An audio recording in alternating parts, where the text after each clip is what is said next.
వరద నీటితో ఉమ్మడి గుంటూరు జిల్లా ప్రజలు తీవ్ర ఇబ్బందులు ఎదుర్కొంటున్నారు. వర్షాలు తగ్గుముఖం పట్టినా లంక గ్రామాలను వరద ముంపు వీడలేదు. ఎగువ నుంచి కృష్ణానదికి వరద పోటెత్తడంతో నదీ పరివాహక గ్రామాలు నీట మునిగాయి. ప్రభుత్వం సహాయ చర్యలు ముమ్మరం చేసింది. ఎస్డీఆర్ఎఫ్, ఎన్డీఆర్ఎఫ్ సిబ్బందితో ముంపు ప్రాంతాల ప్రజలను సురక్షిత ప్రాంతాలకు తరలిస్తున్నారు.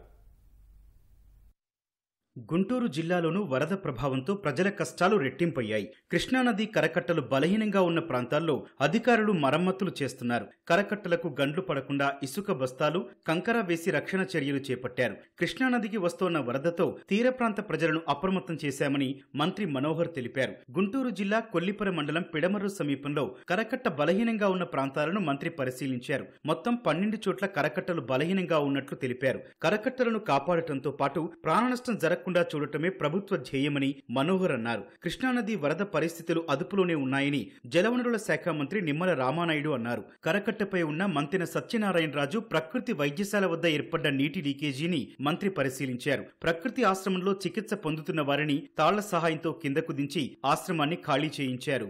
ఇప్పుడు ప్రస్తుతం ఉన్నటువంటి అవుట్ ఫ్లాంక్ సర్వీస్ లో ఉన్నటువంటి పరిస్థితులు, దాని పక్కన ఉన్నటువంటి 19.95 దగ్గర ఉన్నటువంటి ఇంకా మిగతా ఏదైతే ఒక 4 లో పాకెట్స్ ఉన్నాయో అవి గుర్తించి ముందు జాగ్రత్త చర్యగా ఇవన్నీ కూడాను ఇసుక బస్తాలు వేసి పటిష్టం చేయడం జరిగింది. దీనికి శాశ్వత మరమ్మతులు అనేది కల్పించడానికి ప్రభుత్వానికి నివేదిక సమర్పించి ఇవన్నీ కూడాను అత్యవసరంగా చేయించడం జరుగుతుంది. ప్రభుత్వం తరఫున వాళ్ళకి చెప్పే భరోసా ఏంటంటే మేమందరం మీకు అందుబాటులో ఉంటాం. సహాయ కార్యక్రమాల్లో ముందు మన ప్రాణ నష్టం జరగకుండా దయచేసి రెవెన్యూ సిబ్బంది వచ్చి మిమ్మల్ని అప్రమత్తం చేసినప్పుడు మీరు బోట్లలో ఇతర ప్రాంతాలకు తరలించడానికి మేము చేస్తున్న ప్రయత్నాన్ని మీరు దయచేసి సహకరించండి. ఎందుకంటే లంక గ్రామాల్లో ఇంకొక 30-40 వేల క్యూసెక్లు పెరుగుతుందని అంటున్నారు. గతంలో ఏనాడు ఇటువంటి పరిస్థితి రాలేదు. కాకపోతే మేమందరం కూడా దానికి అప్రమత్తమై ఒక భరోసా ఇస్తూ ఇక్కడే ఉండి వీళ్ళందరికీ కూడా సహాయ కార్యక్రమాలు జాగ్రత్తగా ప్రతి పౌరుడికి అందించే విధంగా ప్రభుత్వం నుంచి చేయమని ముఖ్యమంత్రి గారు ఆదేశాలు ఇచ్చారు. ఖర్చు ఎంతైనా సరే ఎక్కడ వెనకాడకుండా అందరినీ జాగ్రత్తగా కాపాడుకుంటాం. గుంటూరు జిల్లాలోని అనేక గ్రామాలు పూర్తిగా ముంపులోనే ఉన్నాయి. కొల్లిపర, కొల్లూరు, తుళ్లూరు మండలాల్లోని 30 గ్రామాలు నీటిలోనే నానుతున్నాయి. పంటలు పూర్తిగా నీట మునిగాయి. ఇళ్లలోకి వరద నీరు చేరడంతో ప్రజలు బిక్కుబిక్కుమంటూ గడుపుతున్నారు. వేల ఎకరాల్లో పంటలు పూర్తిగా దెబ్బతిన్నాయని రైతులు ఆవేదన వ్యక్తం చేస్తున్నారు. హరిశ్చంద్రాపురంలో 1500 కుటుంబాలు ముంపులో మగ్గుతున్నాయి. ఇళ్లపైకెక్కి సాయం కోసం ఎదురు చూస్తున్నారు. ప్రజలను బోట్ల సాయంతో సహాయక సిబ్బంది తరలిస్తున్నారు. ఇదే పరిస్థితి వైకుంఠపురం, అన్నవరపులంకలో నెలకొంది. ఎస్డీఆర్ఎఫ్, ఎన్డీఆర్ఎఫ్ సిబ్బంది స్థానికులను బోట్ల సాయంతో తరలిస్తున్నారు. ముంపు బాధితులకు ప్రభుత్వం తరపున ఆహార పొట్లాలు అందిస్తున్నారు. పక్క ఊళ్ళో ఉండే ఈ కృష్ణానది కాకుండా అదారి ఊళ్ళో ఉండే పొలం అంతా మాదే. నది వచ్చేది కొట్టుకుపోయింది. పైర్లు ఏలాది పైర్లు పోయినాయి, ఎకరాలు పోయినాయి. దానికి ఒక్కదానికి ఈ కట్ట కింద చూస్తారు కదా, ఆ దారిని చూస్తారు మమ్మల్ని. 98లో వచ్చింది కానీ ఇంత రాలేదండి. ఇప్పుడు వచ్చినంత వరద అసలు ఎప్పుడు రాలా. అమ్ము లోపల పరిస్థితి అయితే బాగా దారుణంగానే ఉందండి. ఇంకా నీళ్ళు వచ్చే అవకాశం ఉందంటున్నారు. ఆల్రెడీ ఇప్పటికే ఇళ్లలోకి వచ్చేసినాయి. పడవల ద్వారా ఈ దరికి చేర్చారు మమ్మల్ని.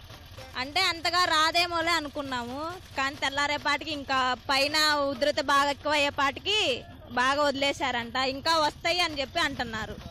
లోపల బాగా వాటర్ వస్తున్నాయండి. మా పై అధికారులు వచ్చి మమ్మల్ని దరికి చేర్చమన్నారండి. కానీ మా అంత నీరు రాదేమోనని మా వాళ్ళు అశ్రద్ధగా ఉన్నారండి. కానీ వాటర్ ఇళ్లలోకి వచ్చేసరికి భయం వేసి అందరు వస్తున్నారండి. పేఎన్సీని నేను తీసుకొచ్చానండి. ఈ పక్కకి గర్భవతులు 3 ఉన్నారండి. బాలంతా 11 మంది ఉన్నారండి. వాళ్ళందరినీ దరికి చేర్చానండి. అమరావతి పుణ్యక్షేత్రంలోని అమరేశ్వరాలయం పరిసర ప్రాంతాలను కృష్ణానది వరద ముంచేసింది. స్నాన ఘట్టాలు, భక్తుల కోసం ఏర్పాటు చేసిన వసతి గృహాలు అన్నీ నీట మునిగాయి. అమరావతి పట్టణంలోని పల్లపు వీధి, ముస్లిం కాలనీలోకి వరద పోటెత్తింది. రహదారులపై 4 అడుగుల మేర వరద నీరు ప్రవహిస్తోంది. అమరావతి పోలీస్ స్టేషన్ను వరద చుట్టుముట్టింది. అమరావతి గుంటూరు మార్గంలో రాకపోకలు పూర్తిగా నిలిచిపోయి ముంపు ప్రాంత ప్రజలను అధికారులు సురక్షిత ప్రాంతాలకు తరలిస్తున్నారు. పాత అమరావతి పట్టణంలో స్థానికులు పడవల సాయంతో వీధుల్లో తిరుగుతున్నారు.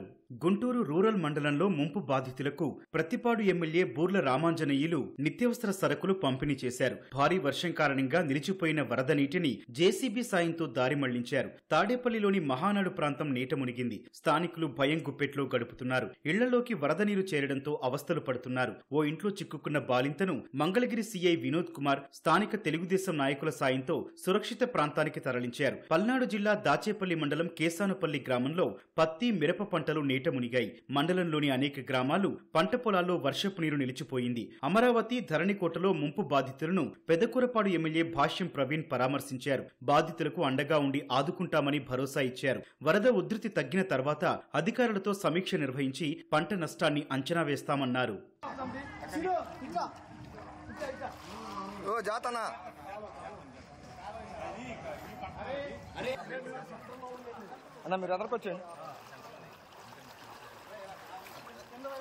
బాపట్ల జిల్లా కొల్లూరు మండలంలో మంత్రి గొట్టిపాటి రవికుమార్ పర్యటించారు. అధికారులతో మాట్లాడి వివరాలు అడిగి తెలుసుకున్నారు. స్థానికులు మహిళలతో మాట్లాడి ధైర్యం చెప్పారు. కొల్లూరు నుంచి విజయవాడ వెళ్లే కరకట్ట రోడ్డు వెంబడి కోతకు గురైన ప్రాంతాలను మంత్రి పరిశీలించారు. రేపల్లె మండలంలోని తీర ప్రాంత వాసులు భయాందోళన చెందుతున్నారు. పెనుముడి, పల్లెపాలెం గ్రామాలు పూర్తిగా వరద నీటిలో చిక్కుకున్నాయి. రావి అనంతవరం వేణుగోపాలస్వామి, దక్షిణ కాశీగా పిలువబడే మోర్తోట ముక్తేశ్వర స్వామి ఆలయాలు వరద నీటిలో ఉన్నాయి. మైనేని వారి పాలెం వద్ద కరకట్ట బలహీనపడి గండిపడే అవకాశం ఉండటంతో గ్రామస్తులు చర్యలు చేపట్టారు. కొల్లూరు మండలంలోని పెసరలంక వద్ద నక్కపాయి గండి తెగటంతో ఇళ్లలోకి నీరు చేరింది. ఎన్డీఆర్ఎఫ్ సిబ్బంది వృద్ధులను చేతులపై మోసుకుంటూ సురక్షిత ప్రాంతాలకు తరలించారు. లంక గ్రామాల్లోని ప్రజలను అధికారులు పునరావాస కేంద్రానికి తరలిస్తున్నారు. పెసర్లంక నుంచి పైన లంకకు వెళ్లే దారిలో అరవింద వారధిపై నుంచి వరద నీరు ఉధృతంగా ప్రవహిస్తోంది.